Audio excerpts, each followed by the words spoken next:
Okay, we're going to start our shiur right now. And I just say that today I said Birchas HaTorah with a little bit more of Geschmack than usual. It's nice to be able to learn Torah. Chatzkel Abramsky, when he was in Oval, he learned based on a Tosefta. And I used to find it very difficult to understand how could it be. But it doesn't seem to me to be such a big chiddush as it used to be, that some people just have to learn. Anyways, today's Mishnah is a fascinating Mishnah, and we're getting involved into Mikvaos. Perek Gimel Mishnah Aleph. All right. Now, we have the basic halacha, which we learned. Gimel Ugemayim She'uvim passes the mikvah. Then we learned about there's a difference whether Gimel Ugim is in the beginning or or came in later on, which maybe needs to be explained, right? It's like a little bit of a funny kind of a halacha, so to speak. What's the difference when it came? But Echshu, we know that there's such a halacha. Now we're going to learn the Mishnah, and the Mishnah is going to teach us about the psul of She'uvim when it's in a didn't come all at once. That's the subject. That's the subject of today's shiur. Okay, let me just get back to where we're supposed to be, so to speak. Okay, so the Mishnah says as follows: Rabbi Yossi Omer, Shtei mikvois she'ein bahem arboim so. You have two different mikvois, and each one is lacking in the shiur. V'naflu lozeh lugo mechza v'lozeh lugo mechza. And each one had a minor amount of mayim she'uvim in it. No, it's not enough to passel the mikvah. But if you would add them together, there is enough to passel the mikvah. V'nis arvu and the two mikvahs got mixed together. So now you have gimel ugim mayim she'uvim in the mikvah. So now the halacha should be, what should it be? I can't hear you. We're back to not hearing you, Ari. Ari, your phone is off. That I see over here. It says have a red dot. No, I turned it off. Yeah. Baruch is trying to get on. Baruch is trying to get on. Okay. What do you think the halacha should be? If what? I didn't hear. It was. You have two mikvahs. Each one has a lug and a half, and now they got mixed together. So they have three lugim. What should be the halacha? I don't know. Okay. I like your guess. Okay. All right. So the halacha is, the Mishnah says, ksherim, it's kosher. Even though that tzachakol you have gimel lugim, and we're going to have to explain why it's kosher. Why do you think it wouldn't be okay? If I have 35 in the first one, and I have 35 in the second one, and then they come together, that's 70. Okay. So I'm gonna plug in the phone and you listen straight.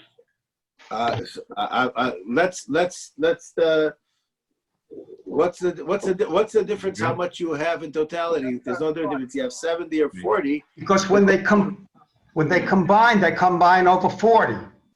So this is the question, and this is the question which is the core of the issue that needs. How do you know how to look at it? Maybe we said which came first. Everything happens all at once. When you have the mixture, so you also have gimel lugim. First it became kosher, and then it became gimel lugim. Or first came gimel lugim, and then it came kosher. I would say neither happened. They happened at the same time.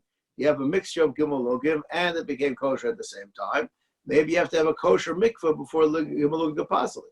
You never had 3 lugim without 40 sa there. You also never had 40 sa without gimel lugim. That doesn't matter. That's exactly what I said. Why would that matter? You know what? If I paid you a nickel to say the other way, you'd say the other way, right? No, it would cost a lot more than a nickel for that. Okay, we'll even double it. No. What I mean to say is that I don't know. I have no preference to say this way or the other way. I don't know, but I have over here the kashrus and the apostles of the mikvah are coming together. So, what should I say? Sheffer, to you, it's simple that it should be kosher.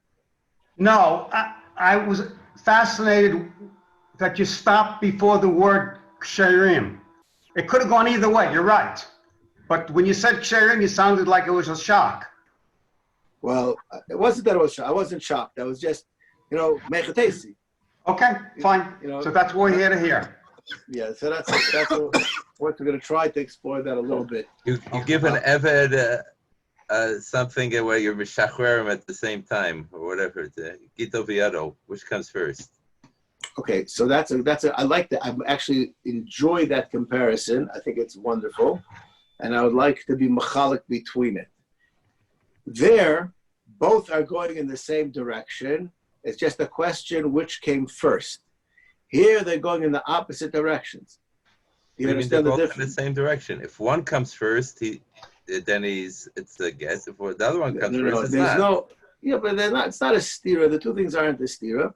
It's not a stira. It's another aspect of shiur. Having a yad and having shiur are really two things that are pointing to the same thing. That he's a free man, and they came at the same time. So I can understand that since they're homogeneous, they're almost part of the same thing. I can understand it much easier that it became one thing. If he didn't have the yad, he wouldn't be free. If you didn't give him the yad, he wouldn't be free.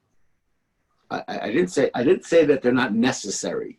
I just said that having a yad is a freedom-like idea, and going free is a freedom-like idea. So the concepts are congruent. Well, I don't know if that makes a difference of which comes first. Look, I don't know. It's like I don't know either. But in order to bring a raya from there, I'm telling you why I don't want to brought a raya, because they're going from in different directions. You know what I mean? It's just, let me ask you something. Your boss gives you money, at the same time your wife takes the same amount of money out of you. So what's that like? You're in the same place, or you got rich and poor? What happened? It's like a mikveh. You pour water in and there's a hole in the bottom. And it should be just like nothing happened. Right. So then it should be possible, maybe. I have to pay taxes on it. We have at this point, I like your question. I'm just pointing it out. We have over here a question that which way should it go? That's all. Which way should it go? So I don't know which way it should go. You think it's pasha that's kosher. That's fine. I'm just going to try to make this a little bit more complicated. Okay. Just for when I say the fun of it, need to say where we are right now. I think it's an important question. Does it make a difference? Shefer, you attacked in a way which just gave me nachas. I don't know if I like what you said or don't like what you said, but you hit on the issue that is really important. You said if you have 35 and 35, so we have 70, right? So what could be the problem? I enjoy that. What about if you had 15 and 15? Would that be any difference than 35 and 35? It would seem so. Why would it seem so? Parents, I would like to scream at you. You have three lugim without. Listen, parents, I like to scream at you. Yeah. Which case does the Mishnah say?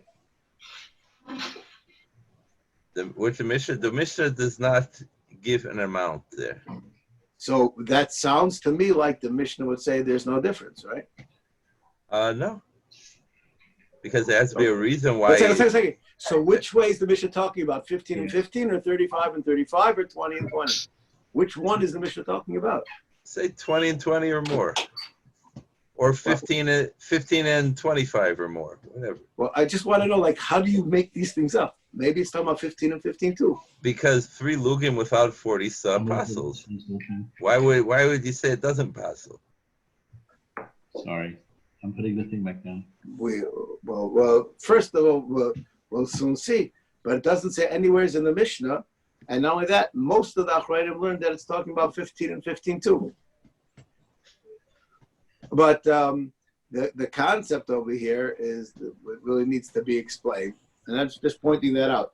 I'm going to read, I'm going to cheat on you.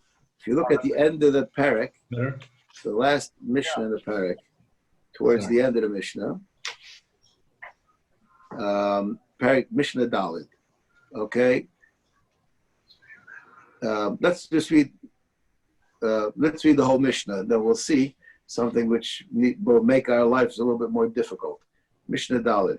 Kli echad mishnayim u'shalosh mitztarfim. Me'arba mitztarfim. Okay. Balkari echad. Let's get to that here.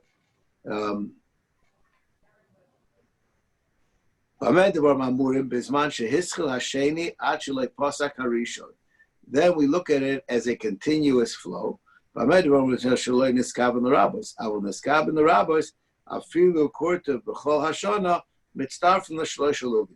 you pour in shlosh halugim totally without one connection to the other, and it's not shlosh halugim at once, it doesn't passel. You have to pour into the mikveh shlosh halugim to passel. It just drips and drabs of shuvim without any continuum connecting them. Don't passel the mikveh at all. Doesn't it say it's up to 3 kalim that it passes and more than 3 kalim? I'm not right now learning Mishnah Dalet. Come back to me in 3 weeks when we'll learn Mishnah Dalet, and we'll take care of it. I'm just pointing out the Nakuda that 3 lugim isn't so holy as we thought. It has to come as a 3 lugim thing. So this Mishnah seems to say that in our Mishnah, the Chiddush is that somehow or another we're looking at it as 3 lugim falling all at once, which Mechades you should say that at all. But it doesn't say in our Mishnah at any point, it doesn't say anything about what's really going on. I want to go on to the next part of the Mishnah. And when we get to the next part of Mishnah and we learn what the Kiveger says, then maybe we'll go back and do the first part of the Mishnah. Okay, so I'm leaving it right now open. Are we talking about 15-15, 20-20, or 35 and 35? But the question which really I'm concerned about is when you have the Gimel Lugim come at the same time as the kashrus of the mikveh, I'll give the benefit of doubt to Peretz and Shefer. To the kashrus of the Mishnah, maybe we should say that it should passel it just like if you had Gimel Lugim come before you had. In other words, if according to Peretz, well, I'm picking on you because you're the one who was vociferous about this. If you had 2 mikvahs of 15, and now a lug and a half went in, and now you have 30, and then a second later somebody put in another 10, it's a pasul mikvah, right? Parrots, right? Yeah, l'chora, yeah. Right? So maybe the apostles came before the kashrus. How do you know the kashrus came before the apostles? In that case? No, in our case. No, I just pointed out that what you're masking, that if the apostles came first, kashrus will not fall into place. So when it happens at the same time, so how do you know? I don't know. I don't know. I don't. Whatever you tell me, I'm willing to accept. I don't know. You're with me? I'm still going to think there were no 3 lugim before there was 40 sa. And there was also no 44 before there was 3 lugim. Right. But that doesn't matter. I just want to know, how do you know? I don't know. I accept what you're saying. Just have to have a raya, All right. Okay. All right. Avo mikvah she'em boy so. If you don't have a boy so, v'nof l'boy shlosh halugim. And now nechlak l'shnayim. This is the inverse of the case that we had before, right? No, that's what the Mishnah is saying by the Avo. We had 35. And it had in it 3 lugim, so we split it in half. So now each one has a half of gimel lugim, which we said is maybe nothing.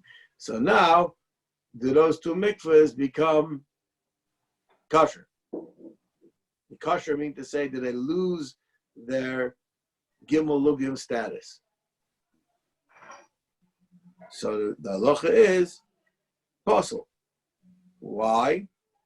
Now, before we read what the Mishnah says, the reason why, I would like to ask you people, what do you think the halacha should have been, and why? Okay, again, we had 35 with Gimel Lugim, and now it's split in half to 17 and a half, but each one has a lug and a half. So should those lug and a halves be considered kosher or not kosher? Shlomo, you want to take a guess? Sounds like it should be fine. It should be what? It should be fine, I think. You think it should be fine? Okay, because Kosher. it's the inverse of our Mishnah, right? Yeah, but let's say you have your 30 sa, like you said before, with the 3 lugim in it, and you pour another 30 sa in it. Does it become kosher? No, Why? because you still have a Shem 30 saw. Shem Kimalugim. But it doesn't matter. You have more than 40 sa. What does the 33 lugim have to You're do the with one. it? One second. You're the one with this 40 saw deal. I never heard of it. You don't have Gimalugim anymore. No, I'm saying when you add the When 30 I cut it sa. in half, I don't have Gimalugim. How could it be possible? So, but tell me why, if you add the 10 sa or to make it 40, Because is it still possible? you have rotten roots. You have rotten roots. There you go. That's exactly the reason when you split it. You split the rotten roots, you got half rotten roots. There's still rotten roots.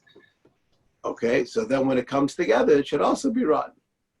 Why when rotten roots what's coming together that's rotten? No, when you have 20 and 20, and each one has a lug and a half, why don't you have rotten roots? They're not rotten. 20 with a 20 so with 1.5 lugim, you can pour another 20 in, and it's going to be a perfectly good mikveh. Therefore, the 20 so with 3 lugim in it, you can pour whatever water you want. It's a pasul mikveh unless you replace the water. I agree with every word you said, but I don't get how you get to that. So that's why when you said it's rotten roots because it has the 3 lugim in it. But it doesn't anymore. Rotten roots? How did they become cured? They're rotten roots. It doesn't happen. No. In the first case you always have, when you have 30 with 3 lugim, no matter if you put in 1,000,000 lugim, you still have 3 lugim of shuvah. But you have enough to be mevatel it. Then you have the 40 sa. Who says that bittul works? Not mevatel. You have enough. After another. You have a kosher mikveh there. One second. Let's be intellectually honest. Is it the same when you still have the gimel lugim and when you don't? They're not comparable. I don't have gimel lugim. You don't have gimel lugim, but you have a rotten mikveh. What's rotten about it? You said it was rotten. I said when you had 35 with 3 and then you added in 1,000,000, I said you have rotten. I didn't say it's rotten the other way around. Is the 35 sa rotten? Yeah. So who cares? You can spread it into 3,500 cups of water. They're all rotten. Do you What's know the difference? How? Because now it doesn't have the rotten stuff in it anymore. If less than gimel lugim is not. Oh, you're saying the 35 sa is not rotten, but it has rotten in it? That's the problem? Yes. Not because it's rotten. No. So then if you pour another 40 sa in, who cares if there's rotten in it? You have a 40 sa. But it contaminates anything that comes into it. That's exactly the point. So it contaminated all of it. All of it's contaminated. So which I lost the case. Which case talking about? With the 30 went to 60, or are you talking about the 30 was split in half? Either way, it's rotten and it's rotten. Okay. Listen, I'm not going to argue with you because at the end of the day, you're right. So I'm not going to argue with you. But I didn't hear from you any reason to say that it should be so. I have no understanding of that at all. Could but anyway, that's the halacha. It says in the Mishnah that the mikveh is possible. Why? If somebody want to translate the words that it says in the Mishnah, I'd be very thankful. Mipnei shenikra olav shem psul. And they wanted to translate that to me in English. Because it's rotten. Lev, you're a helpful guy. You always do the translating. What does nikra olav shem psul mean in English? Got a bad reputation.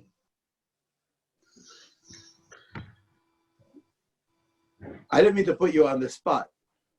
Shaffer, you want to translate it? The mikveh was never good. And it continues to be not good. What do the words shem psul mean? It's not a mikveh. Okay. Invalid. All right. What? Invalid. Well, it was never valid. It's not that it's invalid. It was never valid. It doesn't have a shem mikveh. Sheffer, I would like to really take issue with you Thank because I don't disagree with your thought, I just need the shoehorn to put into those words of shame psul. Right, because the Mishnah contradicts it in a ratio. Forget about contradicting. Let's just learn each place by itself, and then we'll try to put it together. Shame psul means invalid. It means it's not Shame good. psul means invalid? No, that's not what it It's means. not good. Puzzle means invalid. Right, but it acquired the name puzzle. The name puzzle. What is this? What is this? Has a bad reputation. It has a bad got reputation. classified as puzzle. You know what, parents? I ended. finally agree with you. That's pretty close thank to you. what it sounds like, which is like a really funny kind of a thing for the Mishnah to say. The Mishnah is like using some kind of, Lumdischer jargon. Well, the first part, it says it didn't get a shame puzzle. Over here, it says it did get a shame puzzle. Right. Okay. So now, you know what, Ari, you're 100% right. Now all you have to do is translate what Say those what that words means. shame psul means. I can Okay. understand. If I have the same pull now, I can undo it by doing something. Baruch Okay. says you can undo a shame if it's not a shame is still undoable. It's not classified as puzzle itself yet. Okay. I don't know what a shame is. I don't know what a shame means exactly. All right. Let's go weiter. That means it's a status. It has a status of being a psul, or it has a status of not being puzzle yet. Right. I agree with you. I agree with what you said, but it's not clear enough from the way you said it. In other words, to say puzzle and a status of puzzle, that's two different things. That's basically what you told me right now, correct? That's Yes. fine. Yes. I agree with that. I agree with Yes. that. That's what Baruch says So we also. still have some explaining to do. That's all, right? That's I'm pointing this out, and we're going to go weiter, and then maybe we're going to even understand it. Mirza Hashem. Anyways, let's continue on the Mishnah. Rabbi Yeshua Machshir. Rabbi Yeshua disagrees with the Tanna Kama, and he says it's kosher. He says it's kosher. Shahir Rabbi Yeshua Omer Kol Mikva She'ein Boy Aboyim Sa V'Naflo Lo Shlosh Lugim Chaser Afilu Kortiv Kosher. Why? Anytime that you had a mikvah that had in it less than Aboyim Sa, and it fell into a drop less than Gimel Lugim, then it's kosher. Kosher. Mipnei shechasru loy shlosh lugim. It doesn't have shlosh lugim. Everybody should get to that. V'cham oimrim la'olam hu b'pisu loy. I don't care. It's still in its psul. So now we have to do some explaining. So I'm going to read to you. What was the last case? No, he just says Rabbi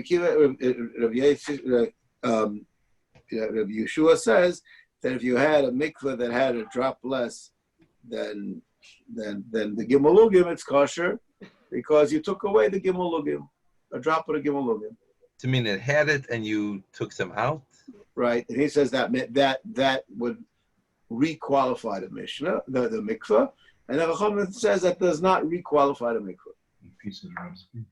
In other words, they seem to be agreeing on the facts, and they're having a lumdisha machlekes. Everybody's asking there is no gimel lugim in it, and still the Chachamim say pasul, and Rabbi Yeshua says kosher, which is very annoying, right? That's like an annoying Mishnah. How could they be arguing on something they should be agreeing on?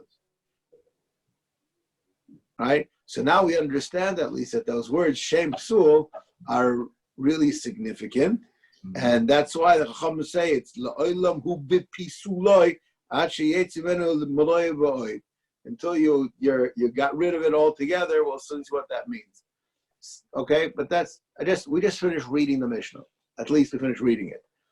It says Rabbi Kiva Eger, there's a musig in Basar V'Cholov called Chaticha Nas and Avela. Chaticha Nas and Avela, I'm not sure I know what it means, but I can at least translate it. The piece of kosher became treif. That's what it means. If I have a kezayis of basar and a kezayis of cholov, and I cook them together, so one could have thought that now you have a kezayis of basar that became nesa by the cholov, or a kezayis of cholov became nesa by the basar. But the halacha is that you have two kezayisim of this. That means if this would fall right now into another pot of meat, that has 63 pieces in it, the halacha would still be that it's puzzle. It's treif. Why? Because you don't only have to be mavatal the chalav, the meat also became aser. The heter became aser. Okay, that's called chaticha atzmo. The piece of meat itself became nas and avela, became non-kosher. Okay, so now you have to be mavatal not only a kazayas of milk, you have to be mavatal a kazayas of meat. Okay, this concept is familiar. People are familiar with this concept? Yeah? Okay, fine. So Rav Kiva says, the machlokes, I'm right now going to read to you Rav Kiva. Ayin beran sef perikam the chulin, the sugi the tipas cholov, shekasu b'shem rabban, t'playu de Rav Yosi v'chachomim kan, haynu imamrinu chaticha atzmu nas nevelo. Do we say chaticha nas nevelo? Avon and savi chaticha nas nevelo. V'nasu kuloi shuve. The reason why in the Sefer, the Mishnah, the mikveh is pasul is because the kosher water became treifa water. Now I think that's pretty maddening. I think that's pretty fair to say. That's pretty maddening. That's not what we would have guessed. Okay, but this is what the Ramban says. And there's a machlokes on this issue, but this is what they say, okay? Can you explain why this isn't bittul? We don't use a concept here of bittul. You can explain the difference, please? Kama botel? Okay. Yes, I could explain that, but that's bittul and kama botel are two different things. Over here, when it happened, you didn't have enough for it to be bittul, or you didn't have the mechanism to have the bittul happen, and therefore it wasn't bittul. And now you're stuck with the monster, the Frankenstein that you made. In the first case, we don't have enough for it to become batel. In the first case, the ratio of Mishnah. Yeah, shnei mikvos, when you have 35 and 35, and then 1.5 falls in. That's not enough for it to become batel. You don't have enough to be batel because if you had 35. Well, there you would have enough for it to be batel. But at the same time that it would be batel, you also had gimalugin. No, before they merge, if you have 35 and then 1.5 lug falls in, we don't say that 1.5 lug disappears, it becomes batel. Well, that was the question that I asked from Mishnah Dalet. Mishnah Dalet seems to say that's what the halacha is. That's the question from Mishnah Dalet. Why do you have to be mevatel? There's not anything to be mevatel. 1.5 lugim is not treifus. I understand, but the question is when you add more to it. There's a concept in bittul. I don't want to get so involved in the Isser Heter. There's the idea of chayzer veneer. If you have half a kazayas of treifa meat that fell into your potatoes, that there's 60 kazaysim, so it's kosher. But if you're going to throw in another 3/4 of kazayas, so then now with laser, no, it's not history. It can reappear. Yeah, But sometimes it does, but not all the time. Sometimes it becomes batel and it disappears altogether, and sometimes it reappears. Right. So yes, so we're going to have to learn one day. Maybe we'll learn chulin and we'll learn when that happens. But we're focusing on right now here what happens, right? And that seems to be going on in the Mishnah, right? That's a close concept of what's going on. So at least let's start from the Sefer of the Mishnah. I'm working our way to the Reisha, and then we'll share with you the Vilna Gaon. I don't think we got past that today. We're running out of time. So the Sefer of the Mishnah says we say Chaticha Nasan Avela or not. And the Rabbanim are hard-nosed. They said once you had a Shem Psul, so everything became treif. And I don't care that you took the kosher out. In other words, this is what's called in the Paiskim, the Basar Chol, if I had my meat and milk, and now I took some kind of a centrifugal thing and I took all the milk out of the meat, and now I have 100% prime beef only. So many poskim say it's still elser, even though there is no milk over here attached to it at all, because chaticha atzma nasan avela. It became macholas asuras, the end. Okay, so too over here says the Chachamim. Once you had a shem psul, I don't care that you took away from the gimel logim, because the kosher water ki'ilu became treifa water, or shuvim. I don't want to sound like an amoritz. It's not treifa. It became puzzle. Right? That's what they're saying. Now when we go to the Reisha, and that's what Rabbi Yeshua argues on. Now we go to the Reisha. The Reisha says something which is very, very simple. So once we know, and this is where I would like to agree with Peretz, but not for Peretz's reason. Once we know that the subject that we're talking about is a shem psul, so you have to earn that. You have to get that. So it sounds very plausible to me that when they're going to come b'vas achas, the shem psul and the kashrus, so you can't have a shem psul happen on something which has a kashrus. It's not just a question, is there or isn't there?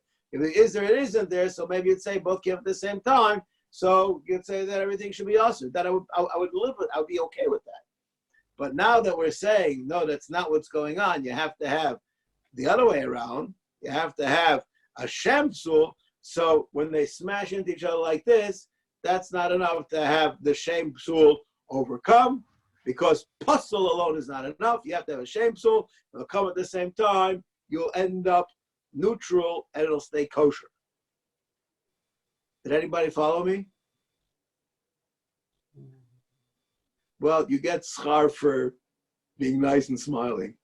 Did anybody follow? Seems a lot of seems. Shlomo, what'd you say? Why is there such a thing as a shame? Why is there such a thing as a shame psul? Psul, you have the thing is either treif, kosher, psasal, mutter. Where's the idea of a shame? You want to know something? I don't know. I wouldn't have said it, but the Ramban say it. Rabbi Yehuda quotes it, and not only that, the Mishnah says it. No, I will agree with you, and maybe by the end of the Masechta, I have an inkling of an answer to your question. But I don't get blamed like Reb Chaim for inventing some kind of a lumdish expression. That's what it says in the Mishnah. I didn't invent this over here, right? That's what it says, right? You're the guys that asked you to translate those words, right? And I'm not trying to be mean. I'm just saying, yes, I accept your complaint. It could be there's some idea that by a mikveh, it has to earn itself. It has to earn to become kosher. It's not kosher automatically. There are a lot of things that go into it until it becomes a kosher mikveh. To lose its cheskas kashrus is one thing, but to become a kosher mikveh is a whole tahalich. So something involved in that is the shame. Like it earns a shame of something, maybe. Okay. No, I accept that. I accept whatever. That's at this point. I'm not really so interested in pursuing the question, though it has to be pursued. And as I'm not pushing away. Let's first learn how it works, and then we'll learn how we got there. I'm just saying, from where we are right now, at least I see the progression in the Mishnah. The Mishnah says that the reason why it's kosher is because you can't get a shem psul under those circumstances, even though there's enough stuff for it to be puzzle. And Rabbi Yeshua says, and Rabbi Yeshua says there's no such thing as a shem psul. No, that's the reading of the Mishnah. That's all I did right now. I mean, that's all I did. But that's what I'm trying to do at this point. Okay. Okay, are you people with me? Yeah. Yeah? Okay. So I don't know if I should continue or or continue this next week. I'm not sure, but you know what? We'll start right now. I'm going to go with the going. I'm going to read the going. And the going is going to really annoy us. Maybe we'll next week we'll continue the Mishnah again. The going says he dislikes the Mishnah, that the Mishnah says the reason he says that's not necessary, and I'm going to read the going. I read the boy the misneh the seifa. Since we had to say in the end of the seifa, mipnei shenikra Shem psul, so we kept the uniformity.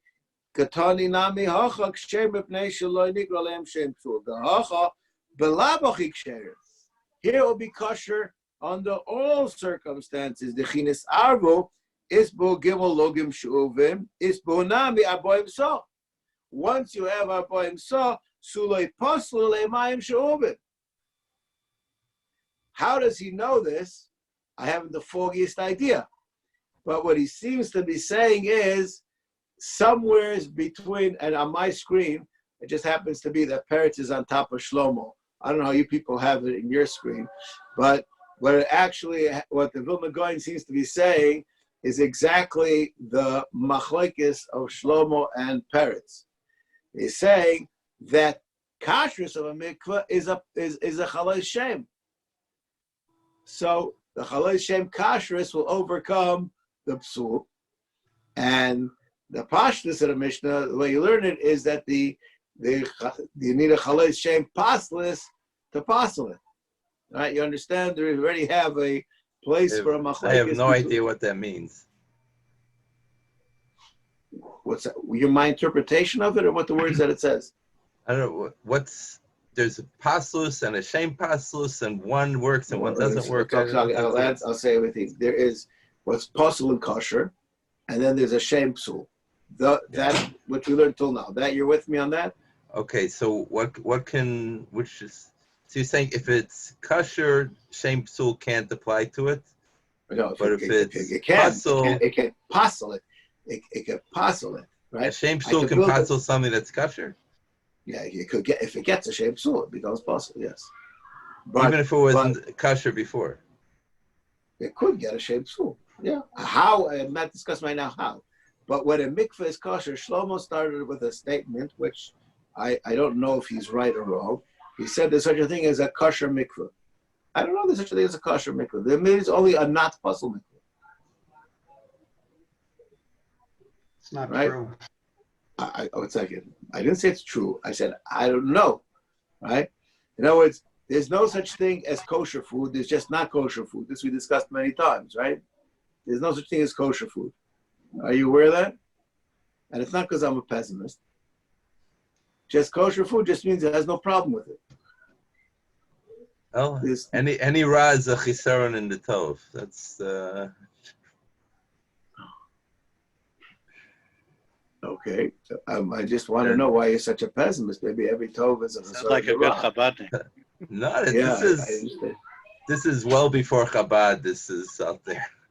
No, I understand. But the bottom line, I'm just saying this idea. I'm just saying this idea. I'm going to stop over here. This is where the Gaon says that once you have a boim saw, if it came at the same time, it cannot pasel. The Mishnah says not like the Gaon. That's why the Gaon has this issue. He says you have to have that you didn't have a Shem Psul. Okay, I'm going to stop over here, and Mitzvah Shem, maybe next week we'll pick up where we are. Thank you all for joining me, and we'll have the Mishmeres Chaim and Mitzvah Shem tomorrow. Lev, I'm going to have to give you a Mar Mekayvus for that. I'll speak to you tomorrow morning, okay? Or maybe, what time do you go to sleep tonight, Lev? Can't hear you. Yeah, I know. I'm back. I have another hour or so. Said, okay, we'll see what's going on. Okay, I have to get these kids to sleep. All right. Thank you very much. Okay, have a great Thank you. night. It was a pleasure being here. It was a pleasure having you back. Okay, thank you. Welcome back.